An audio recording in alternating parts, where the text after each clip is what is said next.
¿Qué onda? ¿Cómo están? Sean bienvenidísimos a un nuevo episodio de Inconformez Podcast. Y bueno, después de varios meses de estar fuera de la Ciudad de México, estamos de regreso en el set de siempre, al fin. Ya, y bueno, eso significa que el podcast regresa. Y la verdad es que tengo muchas ganas de hacerlo. Me gustaría también decir públicamente que, bueno, me comprometo a subir 48 episodios en el año. Así que, por lo menos prácticamente cada semana, aquí estaremos. Espero que nos acompañes si te gusta esto. Y nada, también decirles que feliz año nuevo. Espero la hayan pasado de verdad extraordinario, que estén a gusto, que estén contentos, que estén ilusionados, como cualquier nuevo año. Y pues nada, creo que es una muy buena época para empezar, para proponerse cosas y sobre todo para cumplirlas al final, ¿no? El día de hoy es una conversación diferente porque es la primera y al menos de momento la última que he tenido en inglés, y es con un buen amigo que conocí allá, es un amigo alemán que se llama PARVIS HEJAZI, es un pianista profesional. Este cuate empezó a dar conciertos desde los 6 años y en el ámbito internacional desde los 13, o sea, ha tocado en lugares desde París, Budapest, toda Europa, obviamente toda Alemania, toda Inglaterra, España que te digo, Israel, ha ido hasta China. La verdad es un pianista de absoluto primer nivel que mantiene como base Londres y bueno, tuve la oportunidad de conocerlo allá. Es un tipazo, platicamos la verdad de cosas muy interesantes, lo que es la otra cara del artista. Parvis me platicó acerca de lo que es estar solo en un hotel al final, todo este overthinking que se viene después de una presentación, los retos de una carrera como es la musical, la soledad, el sobrepensar. Hablamos también un muy buen rato sobre la belleza, sobre por qué estamos en un momento pivotal o fundamental en la historia de la existencia humana y qué podemos hacer al respecto. También hablamos sobre si todo es coincidencia, se puso bastante interesante la conversación. Por favor, no se burlen de mi inglés, si lo hacen, no pasa nada, pero háganlo compartiéndolo, por favor. Si te gustó la conversación, por favor, échame la mano a compartirla para que cada vez seamos más los inconformes. Y nada, los dejo con este episodio número 71 de Inconformes Podcast con Parvis HEJAZI. So, welcome everyone to Inconformes Podcast. As probably you can hear, this is the first episode on English. Man, I'm quite nervous, gotta tell you. I don't know how you convinced me. Yeah, well, you never told me anything, but I was like, man, I have to interview this guy. The first time I met you, I was like, it's a really, really interesting guy. I think we've had some great conversations before. Every time we met, I really enjoy every time we have a conversation. So I'm really looking forward to it. And before, thank you for coming here to your home in Magnet House, mate. No, thank you very much for having me on your show. No, of course. So first of all, cheers. We're drinking Cheers. German beer. As we should Good. probably. Well, we're in England, but...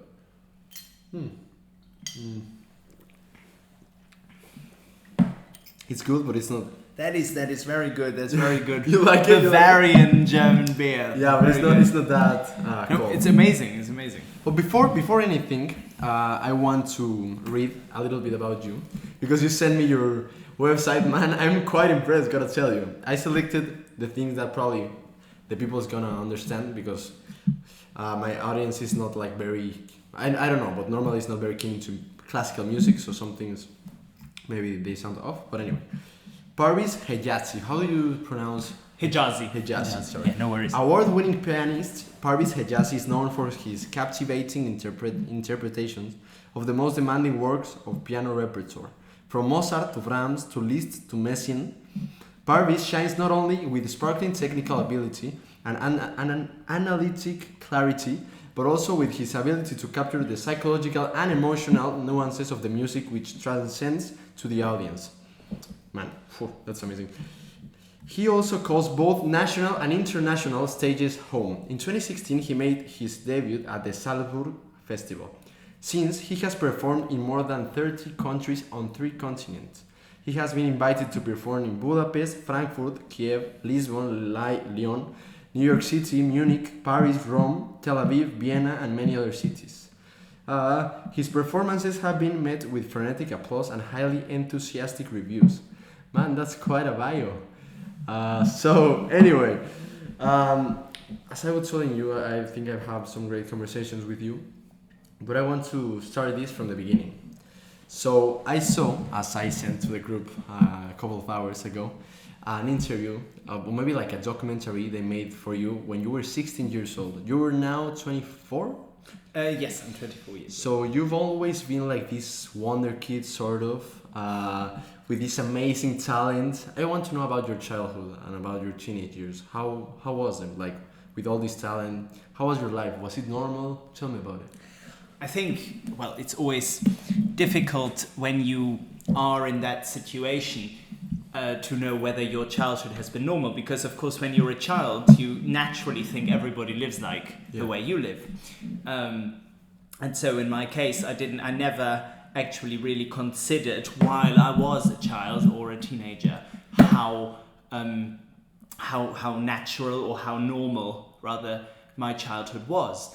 I should say that none of my parents are musicians. They're very fond of classical music, and they did listen to lots of classical music and went to concerts, etc. But they are not musicians, so we didn't have a piano at home. So as a child, I would, somehow naturally, without ever having really been exposed to a piano, at 2 years old, I would play the piano everywhere, on windows, on building blocks that you have. So you were like doing manically. It was a complete obsession. Really? And I would go all over the bed until my fingers would actually bleed. And it got to the point when I was 4 years old that my father said to my mother, I can't look at this any longer. We have to buy a piano. And that's how it started, of course. And I started having piano lessons, and it took off. How old were you when this happened? So when I was 4, we bought a piano. When I was 5, I started having piano lessons. It was shortly after my 5th birthday. And that is how it took off. And then, of course, with all the other things that then happened, the career then taking off, I would say, from when I was 9, with concerts more and more, from 8 really, but concerts more and more, and then starting to play internationally and so forth.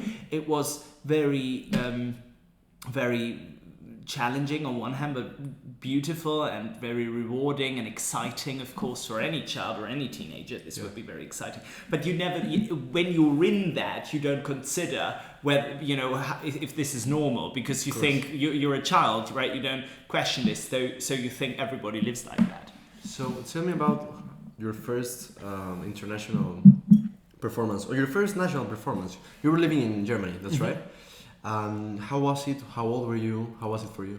So when I played my first ever concert, of course I didn't play the entire concert then. I was playing, there were other people playing as well. I was 6 years old. It was, I think, in December. It would be December 2005, which is quite a long time ago. So, wow, and now that I think about it, 18 years ago. It's quite a long time, isn't it? 18 years, almost exactly 18 years ago. And so was my age, man. Well, I don't have many memories of it. I still remember the hall, and but I don't have many memories of it. Of course. But when I started to play internationally, there was, there was Israel, and there was the Netherlands, and then that started when I was 12 or 13. I don't really. I think. Well, for the first proper concert, not counting now competitions, for the first concert, I was 13. Man, what was happening in your head? Like, what were you thinking in that moment? Well, you're in puberty when like all your hormones go crazy, so you get very nervous. You went to school like normally? Yeah. I went to. I was never homeschooled. In Germany, it's not possible to be homeschooled, so I was never homeschooled. You were growing up in Bremen. Yes, but exactly. So in Bremen and Berlin, but mainly in Bremen, and I also spent extended periods of time in Vienna, but that was all for my musical education. But I always went to school. Of course, I was away for a lot of the time, and when I was traveling and everything. But I always went to school. So you started to play perform at 13. So you were at puberty, of course. But I really, where I'm heading with this. Now you're in a great moment of your career. We can talk about it. Like, you've recently done sold out concerts in Bremen. Man, it's outstanding to see, and I'm really proud to be your friend, to be called your friend.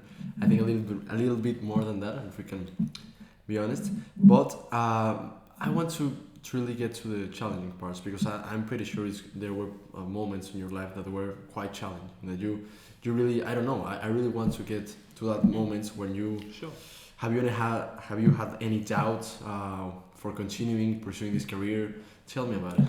So, well, can I first say that the honor of friendship is mutual. That I'm also very grateful to be your friend, and I think that you have this enormous capability of that curiosity and the capability of communication, which is why you run this podcast so amazingly as you do. But regarding challenges, of course, because as I was trying to say before, that with any kind of calling that you receive, you respond to the calling, and you have that willpower as well to practice as a musician, or if you're if you are in sports, to train and whatnot. That, of course, that is, but at the same time you feel almost like you're a bit passive. I mean, my parents were not musicians. Nobody ever compelled me to this. This was it came naturally, and I don't know where it came from. I can only speculate that it came from above, and that was, and so, but it makes it a question of calling, a question of vocation. And with every I'm sure that I don't know if you're married to someone, that you will have moments of doubt. You will struggle with that, right? And obviously I've had doubts, I've had crises, and I will have crises, I will have doubts in the future, but they never go so far as to challenge the foundations that you have given your life to something that nobody's ever forced you to. You've done so freely, but in doing so freely, you have in a way accepted a gift that nature has given to you, or God has given to you, and you accept that gift, and you live with it, with the highs that are there. You mentioned my recent concerts. Of course, it's incredible. It's an incredible thrush that you're getting when you're, of course, but also with the lows and with the doubts. And this is something I think may be interesting for your audience, that if you are a musician, what the audience sees is an extremely limited part of you. The audience sees you on stage, it sees the glory of all of that. What the audience doesn't see after a very successful concert is you alone in the hotel room going through all the things that you think have gone wrong, and you have nothing to refer to, because even if you listen to your own recordings, it's like hearing it. I hate listening to my own recordings because it's like listening to your voice on tape. I mean, it's like, I'm used to that. You don't like, I'm sure you get exactly. So you feel awkward, even though you think, oh, that was actually really good, but you feel awkward because it's something so personal. I'm not saying I don't like my recordings. Otherwise I wouldn't make them public, but still it makes me very tense. Someone said recently to me, when you listen to your own recordings, you're quite tense. And I think that person was accurate, because it is something very integral to who I am. Do you remember any particular moment in your career? I mean, you're very young, but you've had like a quite long musical career. So if you started performing at 6, that means you've been performing for almost 20 years, man. That's a lot of time. Do you remember any particular moments that you felt like it was getting into you, it was getting into your head, like you were struggling, or any particular moments when you started losing your feet on the ground, don't feel so humble about it? Because I know you're quite humble about it, but does this been every other time? So so just to clarify your question, so it's you mean having sort of felt a bit kind of full of myself? Yeah. Well, I think the challenge of this vocation, we've spoken about it as being a calling, right? The challenge of this is you can go both extremes, right? You can, in that one moment, you experience the glory of your audience, people giving you standing ovations, people being frenetic, and that gives you an incredible thrush. And in that moment, it's very difficult to take that with humility, because you to be very honest with you, you feel like you're the king of the world. Yeah, of course. At the same time, then, as I was saying before, when you go back to your hotel room, you are lonely. Even if there is, even if you are with other people, you are lonely. You are lonely somehow. That interior solitude that you're experiencing, and you compare yourself constantly to your ideal as a pianist. So it's never enough, of course. The great conductor, Romanian conductor Sergiu Celibidache, who said that the few performances that I think they were actually great, which doesn't mean the same as perfect, they were great. And he said that at the end of his very long life, I can count them on one hand, not on two hands, on one hand. Okay. So you can imagine for somebody that's 24, I don't know whether I've ever had that. Yeah. And so ultimately, are we still on the show? Absolutely, yeah. Man, I thought you turned off and I was like, didn't come. Okay. Well, I'm quite happy to start all over. No, it's perfect. It's because of the overheating of the... Sure. No worries.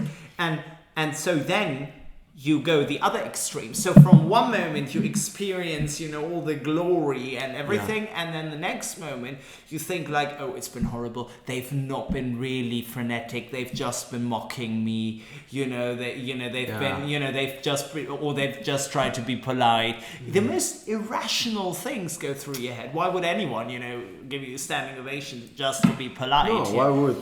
1,500 people. I think everyone that works in performing arts, you don't even need to be a musician. You can ask a ballet dancer. You can ask, everyone. They will even not just performing arts, fine arts as well. A painter or a sculptor. They will all have these two extremes that they are struggling with. So on one hand, yes, I'll be honest, there can be a temptation and danger of kind of an excessive pride, but there can, at least to the same extent, be a danger of an excessive kind of a wrong kind of humility, a humility that takes the shape of self-doubt. Yeah, but I think that's not humility at the end. It's like self-flagellation. Exactly, right? Exactly. Yeah, it happens a lot to me with the podcast. Now, I've been doubting doing this a lot because, I think my English is not bad, but it's not great.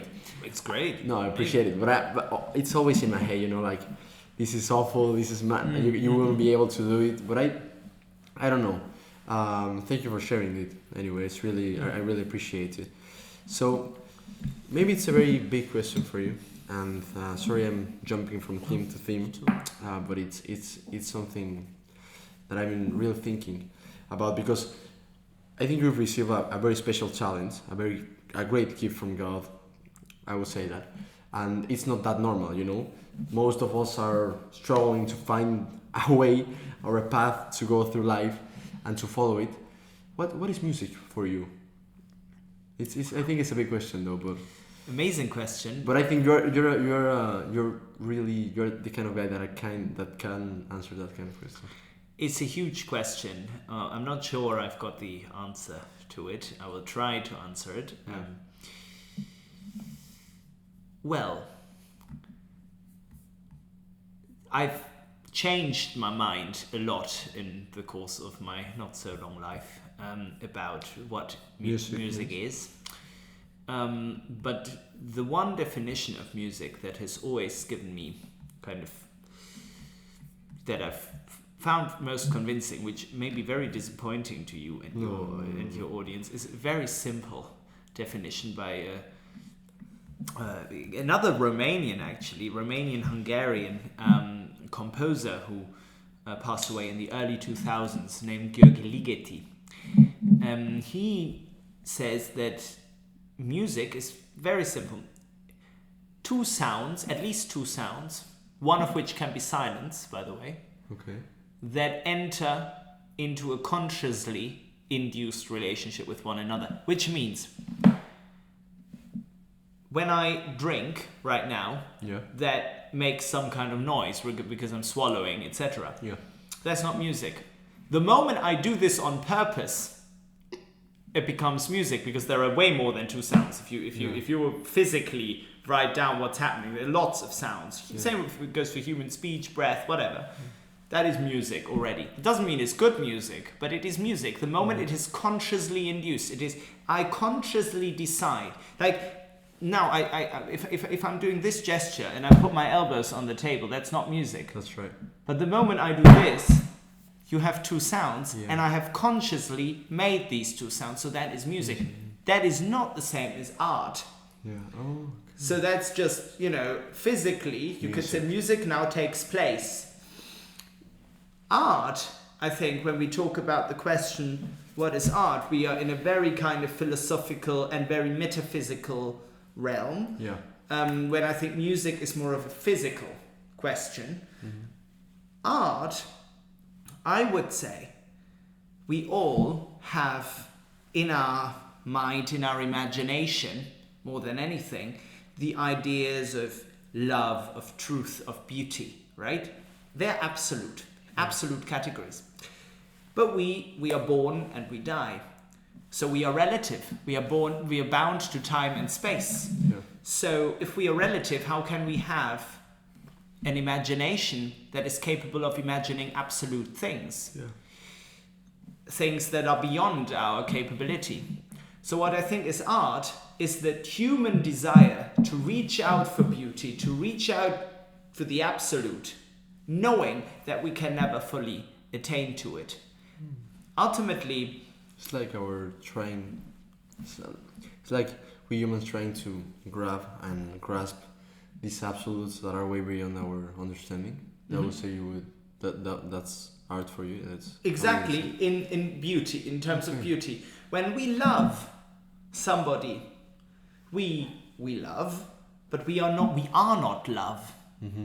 We love, but we are not love, so we love imperfectly. We can love as much as we want, but we love always imperfectly. So, however, by loving, that's the negative side. The positive side is that by loving, we actually participate in that perfect love. The love, capital L, the love of loves. Yeah. And the beauty you can have with a capital B and with a lowercase b. Yeah. So tell me more about this imperfect love. I want to go all that way. What would you say it's imperfect? Well, I think it's a great topic. Well, because we are human beings and because we are relative, we are bound by time and space. We are incapable of being always loving to an infinite degree, because love by definition is completely radical. Yeah. Completely radical. It is a total self-giving. It's part of the definition of the word, as I understand it. And therefore, love is not just a feeling, but it is something completely transcendent, something as is beauty and as is truth. The ancient Greeks, particularly Aristotle, called these the transcendentals. So if you can take the most beautiful painting, the Sixtine Chapel ceiling by Michelangelo, and it's incredible, it's stunningly beautiful, but it's not beauty itself. He's beautiful. All that ceiling is, with the Last Judgment and everything is about the glory of God, but it is not the glory of God. It is about it. It's not it. And same with music, same with love. The greatest marriage, beautiful, fantastic, wonderful, impressive, admirable, whatever adjective you want to use, but it is not love in that itself. In that sublime. And we only can say it's beautiful because we're comparing it to an ideal that it's itself love or it's itself beauty. And I would say that ideal actually is God. But we need something to compare it, and that's the thing I think our society missed a lot. Like we don't really think about these concepts. I know you recently gave a talk on beauty. I wasn't there, and I would love to hear it. I mean, I don't want you to give the whole talk here, but please. Dangerous. No, please. I really want to hear about it. Like, tell me, tell me all about it. Like, what was it? So it was pretty much along these lines, right? That ultimately, personally, I believe in God, and that God not just as an abstract reality, but God is concrete, is what I believe, and that beauty, that there is that great line, Saint Augustine, whom even many people who are non-Christians, they also quote him. If anything, he was a great, late ancient period. He was a great thinker, and he says this thing that God is the beauty of all beautiful. If you think about it that way, again, like there are beautiful things. Take the ceiling of the Sixtine Chapel. Take Beethoven Ninth Symphony, whatever. The Van Gogh painting, doesn't matter. Or recently been seeing that Rodin sculpture, The Kiss, it's a famous sculpture of a man and a woman kissing. Incredible art. And you say that is beautiful. In the English language, you can do that wonderfully because beautiful, it means it is full of beauty. When something is full of beauty, it's quite different from it being beauty itself. Yeah. Beauty itself is not humanly attainable. You can be beautiful, but you can't be ever beauty. Yeah. Because that would mean that you are the sum of all beauty that has ever existed, that will ever exist through the fullness of time. It's impossible. So it is therefore a transcendent category because it transcends our human imagination. At the same time, isn't it remarkable that although no human person can attain to beauty, has never attained to beauty in the course of history, but still we can imagine it. Yeah.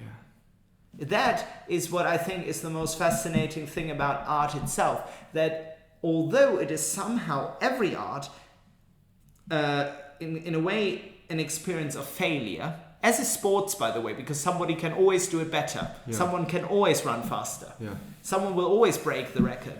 But at the same time, you are not capable of reaching the utmost of being, absolute. But what you are capable of is reaching out for it, in a way, grasping for the stars. And that, I think, is the whole beauty, but at the same time also the tragedy of art. It's the bittersweet vocation of the artist. And I think that in our society today, in our culture, it's very easy to think that there's no objective beauty, there's no objective truth. What would you say to them? Like, how would you react to that statement? What a stupid old statement. Yeah, no, that's what I would say. No, yeah. I think it's quite normal for us. Like today, it's how society is shaped. Well, to qualify what I've just been saying, of course, there is always a degree of taste in beauty. And I'm not denying that for a second. There are things you may find beautiful, I may not find beautiful. That, however, is not to say then that beauty is relative. It's simply to say that, let's say there is a work of art and you love it and I hate it. Yeah. All there is to say here is that there are properties of beauty in that artwork that you discern and I don't. Okay. Right? So that doesn't change the fact that beauty is objective. It just shows that we are human and that we are relative and that we are not absolute, that we can look at it and we can have different opinions because there are some aspects of it that you discern as beautiful. I may not discern as beautiful. Sometimes, you go to a city and one person loves it, and the other person hates it. Doesn't mean the city is objectively ugly. It just simply means there are aspects of beauty in the city that one person discerns and the other person doesn't. Discern. So now that's just to qualify. However, nowadays, as you're saying, there is a big movement of relativism, of postmodernism, that everything is pretty much in the eye of the beholder, that it is me deciding what is beautiful. And that is a very dangerous idea because it makes the human person some kind of a god, some kind of an idol, that you are deciding what is beauty. You have no business deciding what is beauty. You recognize that beauty is in the object. And speaking of humility, you then have to have the humility to say, well, maybe that is beautiful. There may be properties of beauty which I don't discern. So the right answer would be, I don't like this artwork, and that's fair to say. Lots of pieces of music I don't like, but it doesn't mean they are objectively not beautiful. I really like this idea of we are relative. I think I've never crossed, it never crossed my mind. That is a really great way to explain it. That we are relative, but there are things that are not relative. Like there's truth itself, beauty itself. And I don't know, I found it quite interesting that people still believe that there's no objective truth, because I think the argument fall in itself. But I want to deepen into this. Please. I'm just thinking how to articulate this.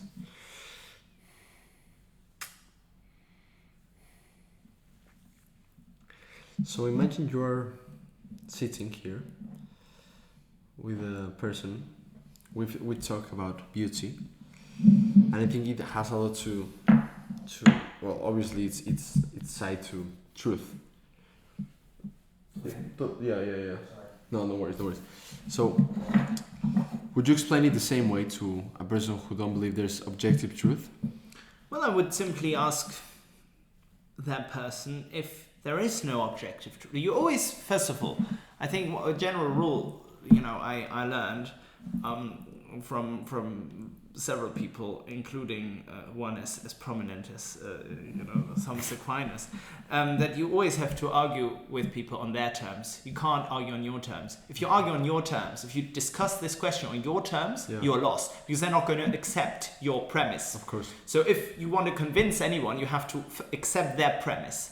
So let's accept the premise that truth is not absolute, that truth is relative.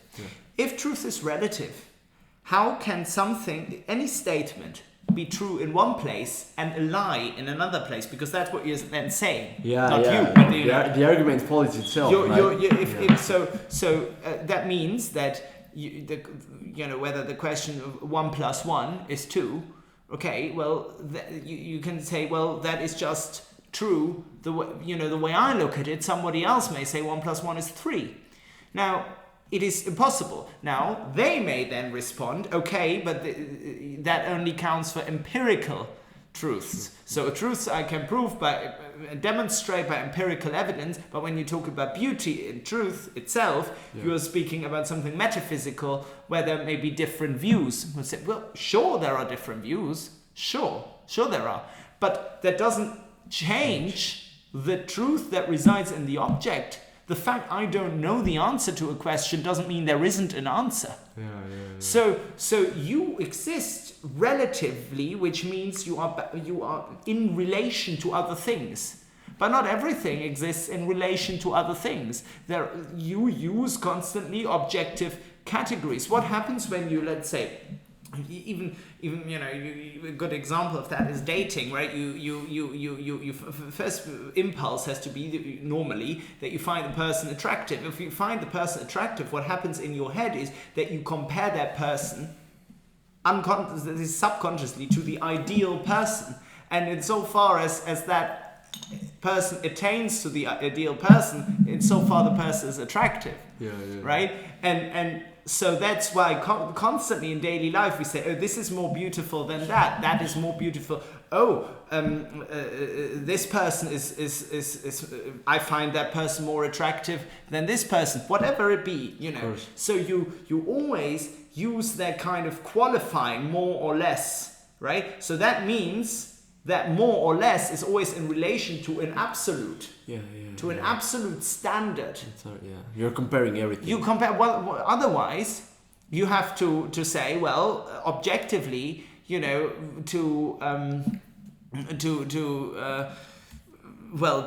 let's say, I'm trying to think of an example.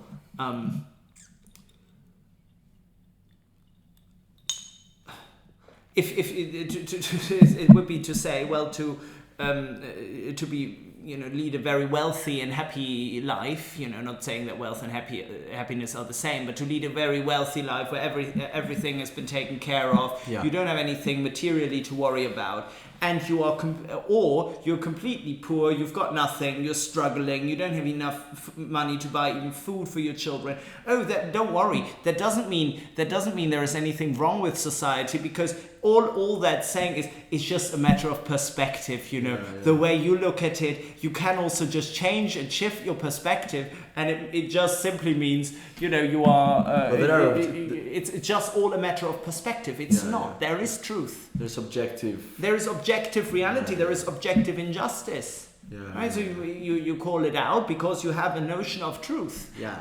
And you have a conscience as well, which is telling you that things are right and wrong. The natural law. Yeah, that's how it's called in English, right? Yes, the Greeks have called it the natural law, and that is an idea that has been taken up by the church from the earliest days.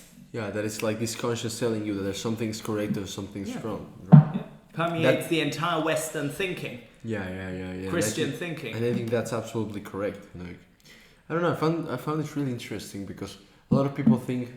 I recently, well, no, not so recently, but when I moved to London, I had a conversation, more of a discussion with a guy in a pub that was telling me that everything was subjective and everything was very relativist guy, and I was so frustrated because it's just it's a circle that falls into itself. The statement that's saying that nothing is truth, it's a truth itself. So it's like exactly. I don't know. I don't know. Right. The statement falls. Yes, you wonder where do you take that dogmatic certainty from? That you say, well, truth doesn't exist. Well, fine. But that in itself is, as you say, it's a statement. It's a dogma. Yeah. It's a dogma of faith of certain people and certain ideology. So on the premises of that dogma, how can you then say that truth is relative? Because what you are saying presumably is what you believe to be true. True. Yeah, that's the thing. And I think that's, I don't know, at least in Mexico, you're gonna tell me here in London or Europe in general, but I think it's even greater here in Europe. But people don't know what to, where to stand, because as everything is subjective, everything is like, I don't know, it's your truth, my truth, whatever they mean with that. They're trying to hold on to anything. I think that's these topics of gender, how do you say it in English? Gender ideology, all this thing about abortion, all these things. I think young people are so lost because we don't have anything to hold on to. And I think it's a very big problem now in society, Western society, to be precise. And how do you think we can tackle this? I think that beauty has a big role to play in that. I think certainly the way not to tackle this is in an aggressive way. I think, because people have all sorts of reasons for why they they're not bad. They don't come. A person who's in favor of an ever further going legalization, say, of abortion, is not a person that, generally speaking, wakes up thinking, oh, let's kill all the babies. Yeah. It's the problem here are very vague principles. And the question of these people, again, objectively, when does life start? You don't need to be of any faith to answer that question. You don't need to believe in God. All you need to believe in is page 1 of your biology book. Yeah. Life starts when a sperm and an egg meet, and they're fertile, and that's how life starts. There's page 1 biology. This is not nothing.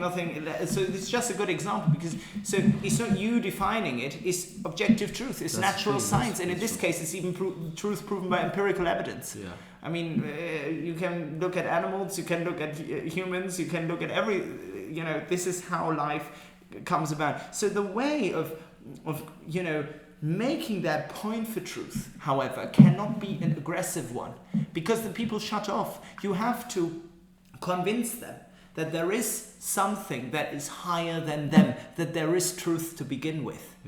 And I think that beauty is not the only way to show that, but it's a very important way to show that, because beauty in itself, beautiful things, be it painting, sculpture, music, dance, whatever it be, they point beyond themselves.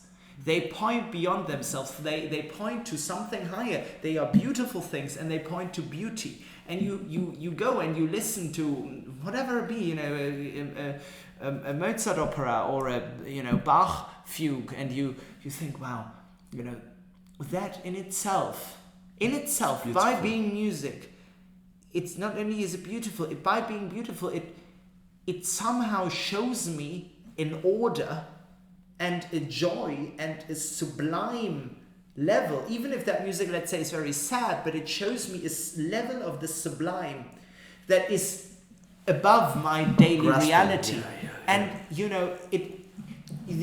ask that doesn't necessarily answer your questions about truth, but what it does is it makes you raise them to begin with. Yeah. Is there something above me? It's like watching a sunset, isn't it? Exactly. Like, it just touches something in your heart, Yeah. and like you start to question yourself. It and steers up your Yeah. steers up your emotions. It steers up your imagination. And if there is, that beauty, is there not truth? Is that beauty? Well, how do I know it's beautiful? Because the beauty is tied to truth. They're inseparate from truth. Yeah. And then also you will, you become more compassionate to other people, etc. Because truth, of course, then not only dictates beauty, but truth dictates the as you say, the natural law, the moral order of things, how we act with other people, how we act with ourselves. Should we, this whole culture of relentless kind of self-deprecation or self-elevation beyond all proportion. You have the impression either on one hand, people are just blowing their own trumpet and make themselves gods, who can decide. You mentioned gender ideology, who can decide what their sex is going to be tomorrow, who can decide. They make themselves they make, rather than just being part of nature, they make themselves nature itself. But nobody can create it itself, and that, I think, already is the best answer against relativism. Can you create yourself? No, you can't. absolutely no. Yeah, and I was talking about this with a friend recently, and I was just telling him, like, for me, it's very shocking to understand this gender ideology, but because I think there's nothing more objective than yourself, like physically yourself. You're a man or you're a woman, and that is so physical, that is so biological, that this like materialistic atheism is like very the facts, the empirical proof. The fact that you're a man or you're a woman, it's not now. Of course it is, but like society paints us that it's not objective. What can be objective is not your own body. Like I don't know. It's shocking for me. Yeah. Is this and connecting the ideas? Have you read Homo Deus by Yuval Noah Harari? Well, to give you the completely honest example, somebody who may well watch this podcast has given it to me years ago as a gift, and it is still on my shelf. I haven't yet got around to reading it, but I will certainly read it. But Yuval Noah Harari is of course a very interesting figure in this context as well. And I really don't agree with that guy in probably a lot of things. Exactly. But he talks about transhumanism, and I think it's very dangerous that we take the role of God in ourselves, because we know what happens. You just go a few years back into your country, into Germany, into the Second World War. Mate, we just keep falling into the same mistake all over again. Every time we try to take the role of God, and for me it's, I don't know. We humans just don't learn, myself included, obviously. But I don't know. I think it's a big thing, though. I have to say, I think this podcast is the first time ever I'm sort of publicly expressing my views on certain political issues. The reason I've not done that before, I mean, I've never hidden my views, but the reason I have not done that before is simply that normally you don't, as a musician, you don't get asked, of course, about your positions, on whatever. And second of all, also because generally it is very important to me that, I am not any kind of person of authority on these things. I'm a musician. I'm an artist. What I will say, though, is I'm very grateful for the opportunity to speak about it here, because I have increasingly come to the conclusion that we are living in a very pivotal moment, I think, in history. We're living in a time in which, in a sense that hasn't ever happened in you mentioned World War II. Maybe I'm wrong now. But as I see it, since the end of World War II, I don't think we've ever been in a time where the very foundations of humanity have been questioned. Yeah. There has been a lot of evil in the course of history, but in modern history as well. But they're the very foundations that it can't get more basic as to how many sexes are there, and you don't need to go back to you don't need to go back far in history. I remember the days at school where they told us there are men and women. This is just basic common sense, or to speak about things like abortion. That you mentioned the Nazis who forced couples where one partner was Jewish and the other one wasn't, to abort their children, right? The famous examples where that happened. I mean, and that Frankl, for example, the great psychoanalyst, he was one of those Viktor Frankl, right? Viktor Frankl. I didn't remember his first name. His wife was forced. His wife was not Jewish. He was Jewish, and his wife was forced to have an abortion by the Nazis because they didn't want to have half Jewish children because they're impure. So the Nazis. So and somehow now we've gone to a point where if your child has got Down syndrome, well, just get rid of it. That is not humanist. And the same with old people. This thing of euthanasia. In Belgium now, it's my understanding you can have assisted suicide from the age of 5. I may be wrong about this. I haven't checked these, I know that from a very young age in Belgium and Switzerland you can have these things. And so, yeah. Also, I think I always say I don't like politics at all. But this is the first time I publicly also speak about my positions on this, and I really don't think they're like, as you were saying, bad people. Of course there are evil, obviously, in the world, but most of them they're searching for good things, like justice and love and opportunities for all of them. They start from the same. Very good intentions. Yeah, absolutely, yeah.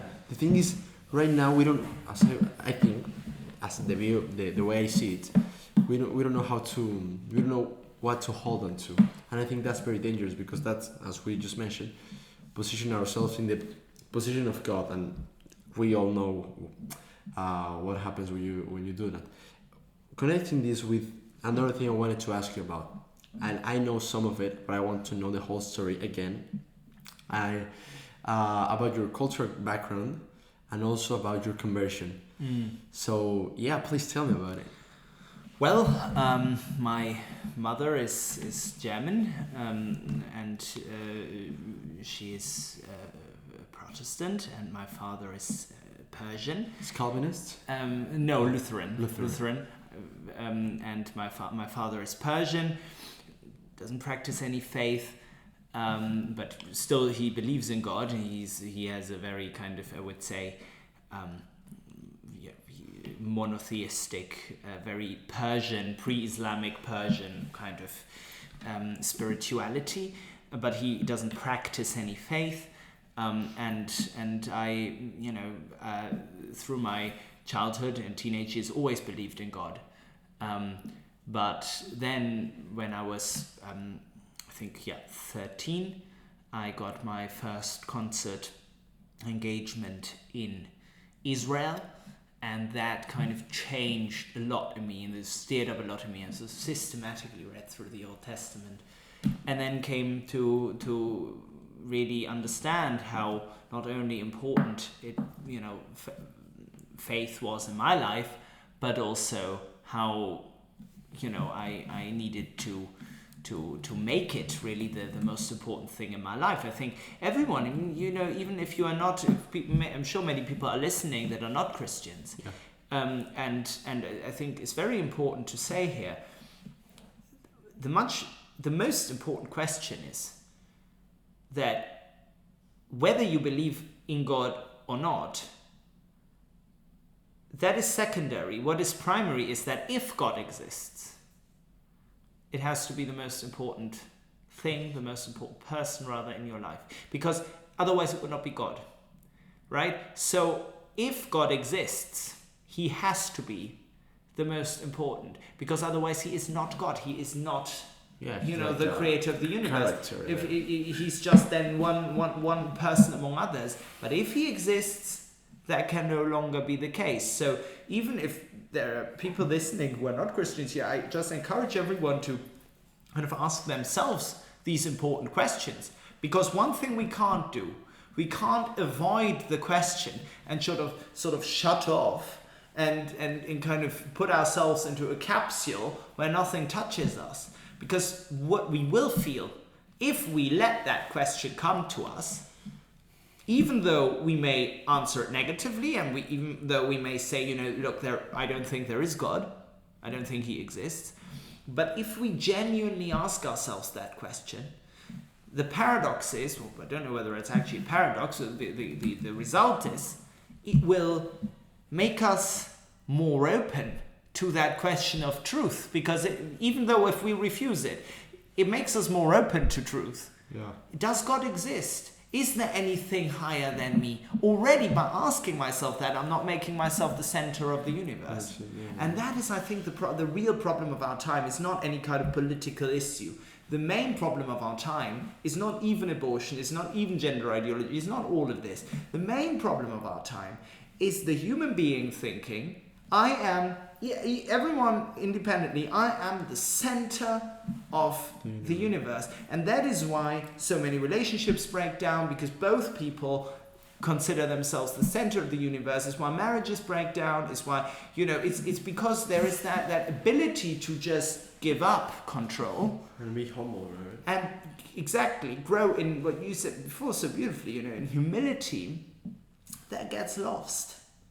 And to say, look, I respect, for example, there is now another life I have to consider. And everyone has compassion. Every sane person has compassion with my circumstances. That is it's not wanted. It's a horrible situation. I understand. But still, I'm not the one, I can't end it that way. I can't get out of it that way. It's not a question of not having compassion. It's simply a question of whether you are the responsible. And you become humble. Yeah. And we all in different periods of our lives with different things are confronted with that need for just accepting things as they are. And I think, I don't know, at least in a practical term, refusing and putting yourself in the position of God not only has been tragical, like the consequence has been tragical in a historical, in a very societal way. I don't know if that's correct, but in a very personal way has its very profound consequences to consider yourself like the center of the universe. Yeah. And I think that's quite dangerous, and I think it's very easy to fall into that trap today, because I'm really into mental health issues, because as I've told you, I struggled, and I'm into all this thing of taking care of yourself. But I think it sometimes falls into the fully individualistic way of thinking, that just yourself and just yourself and just yourself. So recently, a German priest, I think is gonna be in the podcast soon. This guy Alfred Sonnenfeld, the guy that went to medical. Yeah. Oh, fantastic. It's a medic. It's neurobiological medic. I don't know how to say it, but anyway, he was talking a lot about depression and all these mental health issues. And one client told him, like, man, I'm desperate. I really want to get out of this. And I don't know if it was an example of the guy told him, anyway, but he told us, like, if you want to get out of this mental state, you gotta go and help other people. Get out of yourself. And I think that's the answer, that it's really confronting with the ideas of today, that it's really in your own. And I don't know, what do you think about it? If I can say one thing, that for art, there is a huge temptation for that, for artists, because it's all about, particularly for soloists, like pianists. Most pianists are soloists. They're on stage most of the time, all on their own. Yeah. Myself, and you make music. You're all on your own, and so the question then becomes: so am I here to just for my own kind of self-glorification? Yeah. Or am I here to serve? And if I'm serving, who am I serving? Right? I'm serving the music, I'm serving the audience. You can't imagine, I can't tell you how beautiful those moments are when somebody in the audience has been moved to tears. And because you see that you've really touched somebody with what you're doing. Yeah. It is just beautiful. Because that gives you that sense of fulfillment, rather than this is all about myself. The trinity of the trinity of the postmodern person, me and myself and I.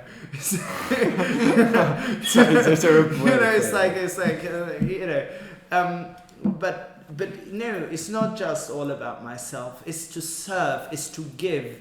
It's to first receive a gift in gratitude and then share it. And if you think about it, that's the same for there are many people that think, that religion and natural science are in some kind of clash. It's not true. Absolutely. There is no clash. You mentioned Alfred Sonnenfeld, he's a great example, who is a neurobiologist, and he's also a Catholic priest. Yeah. That, even Albert Einstein said, I'm far too rational than to believe in coincidence. Yes, You receive in gratitude. So first of all, you can't receive if there is no giver. Or how can you receive anything if nobody's given it? Yeah. Right? So you receive in gratitude, and then you give. And you give, as much as you have. So you give all you have received. But in order to give, you first have to receive. So in order to receive, you have to open yourself and just be able to receive. Let yourself be touched. Allow yourself to be. I think it's a big problem, especially for men, to show emotion and to let yourself be touched, for goodness sake, and just give what you have. Yeah, and you will, if anything, you will feel how rewarding that is. Even on a purely human level, you will feel, that's extremely rewarding. The peace and joy that gives you, and that is what helps me, and what I'm sure helps lots of other artists also, to kind of battle both the self-glorification and the excessive self-doubts and you call it self-flagellation. To battle that, just even if it's not gone that well, even if I haven't played my best, I have tried to give. I have tried to serve. I have, and so even if it's not gone my best, and it will never really be your best, otherwise the best wouldn't be your best. Yeah. You have done what you can. Yeah, and I think the key there with a proper self-love, so to speak, the key is humility.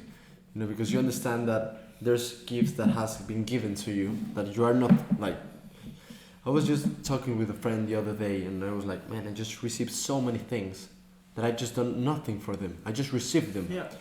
And I just, with what I have given, I've worked it out, and I think I've really worked hard to get the most out of what I've been given, but to really grasp and understand that all things that are great besides you, the people you've encountered, the materialistic, the material things that you've been given, and your talents, your gifts, this Alfred Sonnenfeld said something to me when I picked him up in the airport. We were coming back to Netherhall from Heathrow Airport, and he told me, in Spanish he told me, todo es regalado, everything is given.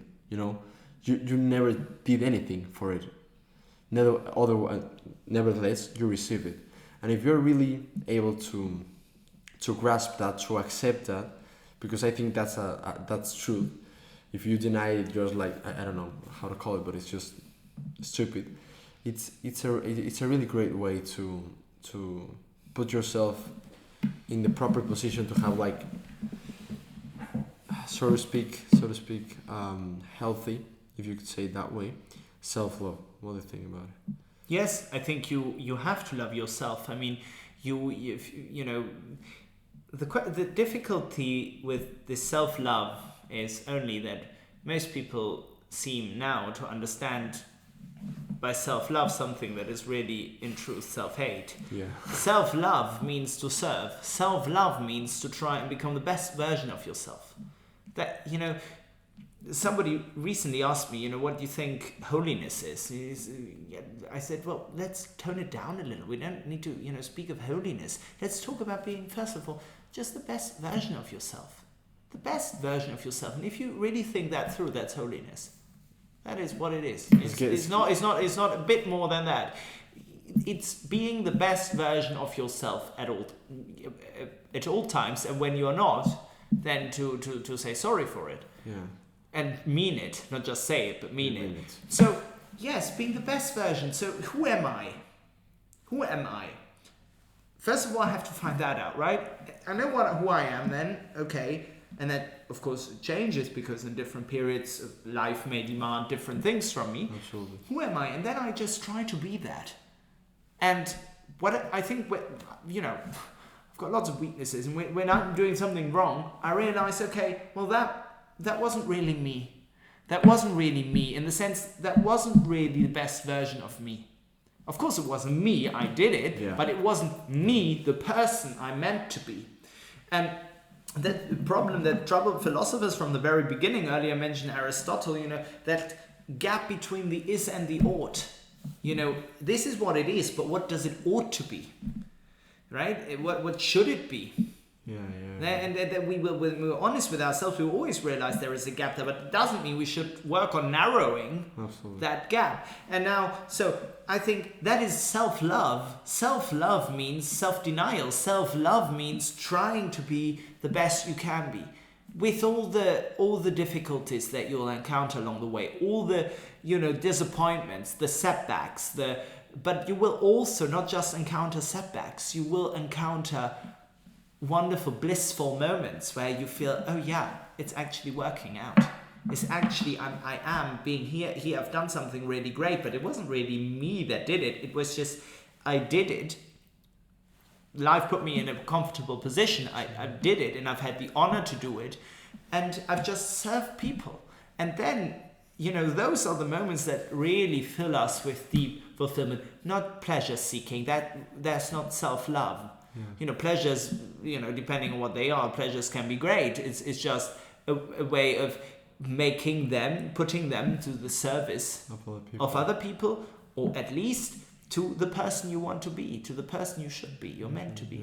Someone once said, you know, I think it was St. Catherine of Siena, if you really do what you're meant to do, you'll set the world on fire. And I think that's really, a good guiding principle. Yeah. It's a great way to put it. So I want to pass into a section that are like more concrete questions. Mm-hmm. The answers has not to be concrete, so you can go all in without any restriction. She'll probably make my answers a bit shorter. No worries, mate. Like, you know, this is why we're here. You know, this is why I brought you here, because I really like talking to you. It's always so. Yeah, it's always. I always get to my home and get to hear, like, after a dinner with you, after a beer with you, like, man, just thinking a lot. You know, I love it. Thank you. I feel the same way. I feel exactly the same way. So I know you like to read, and I know you've read a lot. So, no, objectively, I can say you've read a lot. Like, has been any particular book or series of books that has impacted you the most? If they are, which ones they are, and why? It depends on the particular period in my life, and I don't want to make it so easy for myself and say, you know, the Bible, you know. And now you've read the Bible, and I think that's quite impressive in itself. Well, at the moment, I sort of really go back quite a lot to two books I've read by the same author, which are both Dostoevsky, Crime and Punishment, and the brothers Karamazov. Have you read it before? So this is your second time reading No, it? right at the moment I'm actually not even reading them. Okay. I'm going back to them, reading parts of some chapters in them. Have you read them before? So Yeah, I've read them before. But at the moment I'm going back to them quite a lot and take a lot of kind of comfort from them, and they're just books that have accompanied me throughout my life. Okay. And another book. No, but why those? Why? Okay, sorry. Dostoevsky, I think, is great. One of his great qualities is really but I think his most important quality is to understand human psychology with such in such a profound and, dare I say, supernatural way.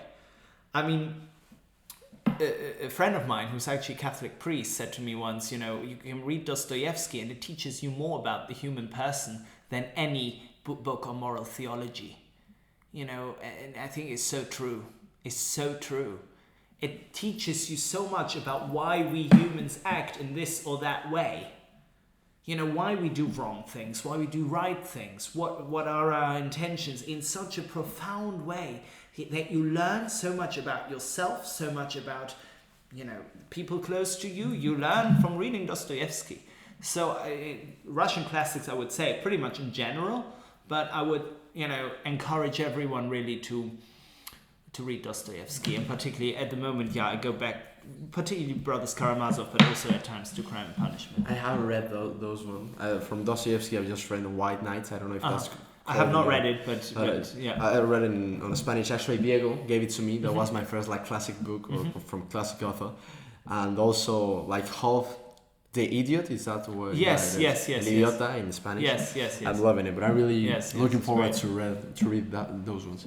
So this is a big question. I don't know if I've asked you before this, maybe, because it's a question I ask quite often. So if you could write something in the sky so everyone could see it, what would you write?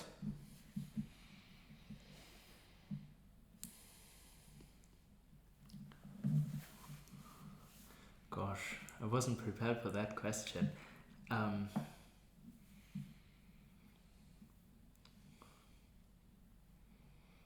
don't know.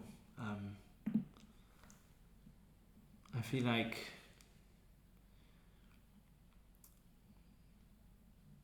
I guess love with an exclamation mark, right? I mean, that without love, nothing can. But with the right love, not with love as a feeling. Love with an exclamation mark and with, please, a capital L. Not just love, day to day. Love. Give yourself. Maybe give yourself. I love that. And I think that's a proper understanding of love, because sometimes love, as a feeling, it just stays there. And I think that explains a lot about divorces and all this stuff. And yeah, I love it. It's a good. I love it. Give it all, Yeah. Yeah. Give yourself. I love that. So who is for you someone? I always ask this in Spanish. So who is someone inconforme or non-conformist for you, and why? From what? From music, from... Who's the first person that comes to mind? Of the term non-conformist. Well, let me... Can you give me a second? Absolutely, to think don't about it? worry. Well, a living person. Absolutely, yeah. A living person. A person that is alive now. Well, there are many. I think those people that stand out in particular are people that are not, they are inconformez, but they are at the same time, they are not aggressive. They are not just against it for the sake of being against it, and don't know what they're actually for, and they don't know either what they're actually against. So I think I'm trying to think of one person that I could say has been particularly an example of this. And I'm thinking somehow of audience may not know him, but I'm somehow thinking no of a Russian pianist called Afanasyev. His surname is Afanasyev, and he's, he is not a famous pianist, and he's, but he has been always very true to himself. Valery Afanasyev, exactly. He's always been very true to himself, without ever being aggressive. Very true to himself, and not at all receiving the attention he deserves. Somehow he's that name that I'm sure there are many others and many more famous names that I could name, but somehow that name comes back to me. I love that, being true to himself, and I think that's very difficult today because of social media. Yes. And I think it's a big struggle though. What does being true to yourself mean? I guess it's tied to what we said before about trying to become the best version of yourself. And even if people put obstacle in your way, and they will put obstacle in your way all the time, not because they have bad intentions, but because they may not understand, because they, for very good reasons often, but you just go on peacefully, never aggressively, just peacefully you go on doing your thing. And people may not agree with it, people may, I'm curious what kind of, after speaking out about, abortion and gender ideology, what kind of messages I'll get. But, you just say what you have to say, do what you have. More important than what you say, by the way, is doing what you have to do. Yes, it'll be painful. Yes, struggle will come. You don't need to even look for it. You don't need to look for trouble. People say, sometimes people say to me, you're quite a provocative person. You bring trouble with you wherever you enter. I always say, so most of the time, so of course, I'm human and I do things wrong, but all the time. But often I don't feel like I'm looking for the trouble. I think the trouble just comes naturally by being yourself. But being yourself, that doesn't mean individualism. It just means you try to be the best version of yourself. Yeah. What you believe to be the best version of yourself, because you always have to have the humility and say, maybe I'm wrong. And that will give you a lot of peace when you think about people that may disagree with you. If I had a certain upbringing, a certain education, a certain whatever, how would I know that I would not now be on the forefront of some kind of pro whatever rally, that now I would disagree with. Yeah. So how would I know? It's we are in a certain position, and we respect that other people have different views, not because they're evil people, but because or live different lifestyles, not because they're evil people at all. It's not about that. It's about that understanding people is about listening to people without stopping to be true to what you believe is true. Yeah, and I think that's hard though. But it's worth trying. And you'll make mistakes all the time. I make mistakes all the time. Everyone does. But ultimately, you've tried. And then, at the end, you can say these beautiful words, you can read in Paul in the Bible. I've run the race, I've finished. I've finished. I've done what I had to do. So, last question: how would you define happiness, mate? Again, trying to be the best version of yourself. That is the greatest happiness, and that is. And at the end you can say, even if you've messed up, even if you have played a concert that wasn't your best at all, well, I've tried. I've tried, to give God the glory. I've tried to be the best version of myself. And everything else is not up to me. I leave that with the one who's given me all that I've received. And I give that away. And that is true happiness. And the moment where that works, often it doesn't work. Yeah. But the moments where that works, they're the most rewarding moments in my life. Okay. So do you have any questions for me, Parvis? Before I utter any questions, I would just say, well, thank you so much for, starting this incredible project where you make so many people ask the really important questions, and your openness to discuss all sorts of topics and all sorts of issues, I think, is of incredible importance. And one thing I would like to ask you is of course you also have many other talents. I'm thinking of sports. I'm thinking of your enormous mind that how do you connect with these questions of both self-doubt on one hand and then self-glorification on the other? Well, it's man, I think it's that question, isn't it?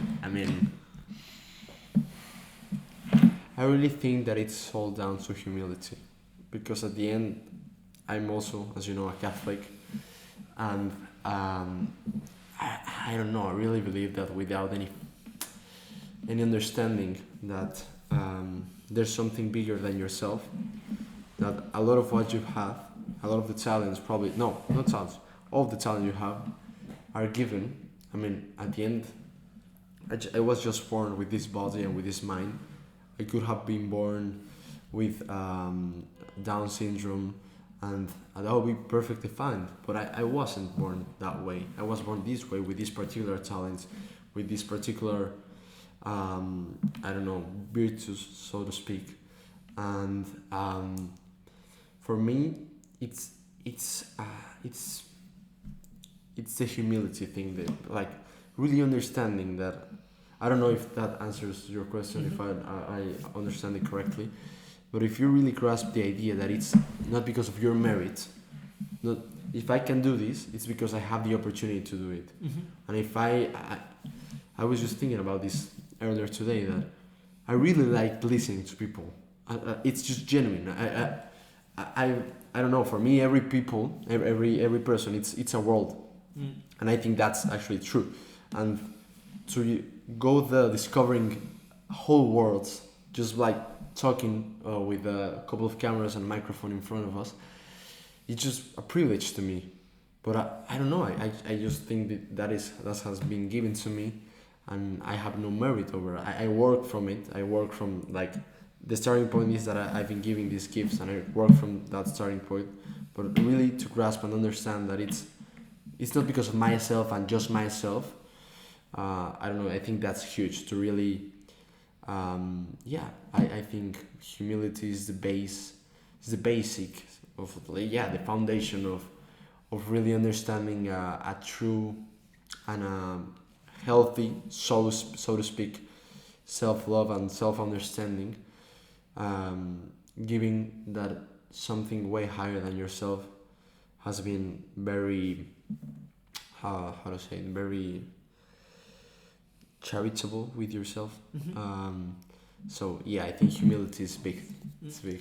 Well, it's very impressive that someone like you, who is so exposed, in many ways, is so humble, and you really exude that. Of course, that mentality that mentality, that mindset of humility and of listening. You are a great listener, and I think I learn a lot from that, because sometimes my temperament, I have quite a strong temper. So if I hear something that I think is really off the pale, I may explode. I'm very honest. I may just lose it. Yeah. And you are a very, I think, impressive example of somebody that, while really being true to yourself, you listen, and I think I personally can learn a lot from you there. Man, no, I can learn a lot from you, and every conversation. I think this one has been recorded, but we've had like maybe 4 or 5 of them, and if not more, yeah, Lisbon and all over the place. Like really feel special, because I had a lot of self-doubt about doing this in English, because I mean, I think it's not that bad, but anyway, I'm think I'm way more fluently in Spanish, and I can express Your myself English. way better. You've just spoken about metaphysics Well, and everything in English, so hopefully the people listening incredible. It's incredible. it's going to be soft on me. But anyway, I'm really happy we've done it. I'm really fortunate to have you as a friend, and man, Parvis, I'm looking forward to everything you're going to do, where you're heading, but mostly that I'm gonna be there with you. And I say I'm going to say it again without cameras while I cook to you a very miserable pasta, but man, no, It can only be better than any pasta I would ever well, prepare. let's go to see that. I'm not sure. I'm not really sure. Okay, let's see. Anyway, but no, for real, Parvis, thank you very much for being here. It's been an honor for me, and Likewise. I'm sure it's not going to be the last time you're gonna be recording inconformez. Yeah, it's been great, absolutely, and I think people's gonna reflect a lot from it, myself included. So anyway, anything you have to say to all the inconformes listening to you? Well, thank you very much for listening, and I look forward to hearing your responses if you choose to send any messages, and thank you very much, Rodolfo, for this incredible platform that you give not just to me but to so many other people, that and for your impressive and beautiful capability of listening and the questions you're asking. Thank you. Of course, man. Thank you.